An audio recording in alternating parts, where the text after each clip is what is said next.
नाही, संजय राऊत हे राहुल गांधींची नवरी झालेली आहेत.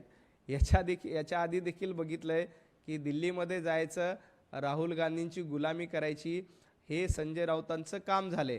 काँग्रेसची जे स्वतः नवरी म्हणून आहेत त्यांनी इतरांना सून, इतरांना सासू म्हणू नये.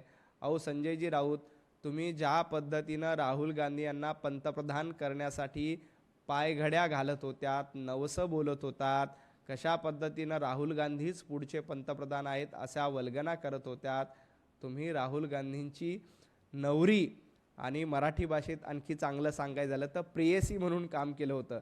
परंतु राहुल गांधी यांनी तुम्हाला प्रेयसी म्हणून देखील ठेवलेलं नाही, हे देखील महाराष्ट्राने बघितलेलं आहे. काँग्रेसनं तुम्हाला मुंबई महापालिकेच्या निवडणुकीत बाजूला ठेवलं. तुम्ही खूप प्रयत्न केले की काँग्रेसबरोबर युती करू, काँग्रेसला सोबत घेऊ, परंतु राहुल गांधींना लक्षात आलं की संजय राऊत नावाची प्रेयसी आपल्या काही कामाची नाही. याआधी संजय राऊत नावाची प्रेयसी शरद पवारांसोबत बसली होती, तिथेही काही डाळ शिजली नाही. त्यानंतर स्वतःच्या भावाला मंत्री करण्यासाठी उभाटा गटाकडे खूप पायघड्या घातल्या, तिथेही या प्रेयसीचा उपयोग झाला नाही. नंतर हीच प्रेयसी राज ठाकरेंकडे गेली, तिथेही काही डाळ शिजली नाही. आता हीच प्रेयसी वंचित आघाडीकडे मध्यंतरी जाऊन झाली, तिथेही काही शिजली नाही.